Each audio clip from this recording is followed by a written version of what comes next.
जब कभी अचानक किसी जंगल या घास के मैदान में आग लग जाए तो उसे वाइल्ड फायर कहते हैं। ये कभी भी और कहीं भी लग सकती है।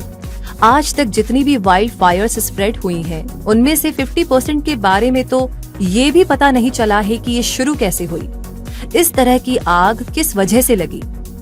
दुनिया के सबसे बड़े ट्रॉपिकल रेन फॉरेस्ट अमेज़न में लगी आग ने लाखों एकड़ जमीन को जलाकर राख कर दिया था और इस नुकसान को भरना अब बहुत मुश्किल है।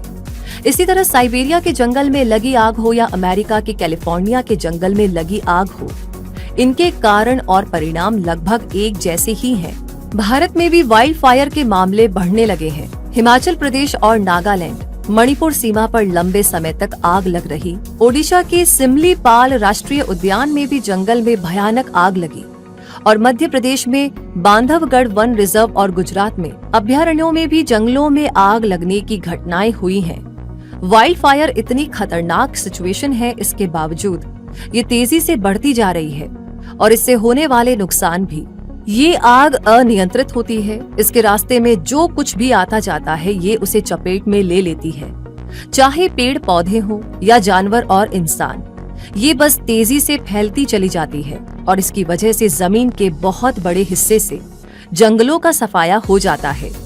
ये वाइल्ड फायर इंसानों और एनवायरनमेंट को भारी नुकसान पहुंचाती है।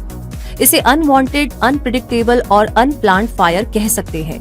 अब यूं तो आज से मिलियन सालों पहले भी वाइल्ड फायर स्प्रेड हुआ करती थी, लेकिन आज इसके मामले जिस तेजी से बढ़ रहे हैं उसका एक बड़ा रीजन तो क्लाइमेट चेंज और ग्लोबल वार्मिंग है। वाइल्ड फायर इतनी एक्सट्रीम होती है कि ये 2000 डिग्री फ़ारेनहाइट से भी ज्यादा टेम्परेचर से जल सकती है और ये टेम्परेचर वीनस प्लैनेट के सरफेस से काफी ज्यादा गर्म है, लगभग 2 गुना। और ये तो आप जानते ही होंगे कि अर्थ सिस्टर कहा जाने वाला वीनस प्लैनेट सोलर सिस्टम का हॉटेस्ट प्लैनेट है। तो फिर आप इमेजिन करके देख लीजिए कि जंगलों में लगने वाली ये आग कितनी भयानक और सब कुछ जलाकर राख कर देने वाली होती होगी। इस वाइल्ड फायर की आग की लपटें 50 मीटर की ऊंचाई तक पहुंच सकती है और इन्हें रोकना बिल्कुल भी आसान नहीं होता। पेड़ पौधे, घास और मकान, ये सब इस आग के लिए फ्यूल का काम करते हैं और जिस एरिया में जितना ज्यादा फ्यूल, वहां उतनी तेजी और खतरनाक आग। फ्यूल के अलावा ऑक्सीजन और हीट सोर्सेज वाइल्ड फायर को तेजी से फैलाते चले जाते हैं। इस वाइल्ड फायर का रिस्क ड्राई कंडीशंस में और भी ज्यादा बढ़ जाता है, जैसे सूखे के दिनों में और तेज हवा के दौरान भी इसके फैलने का खतरा तेज हो जाता है।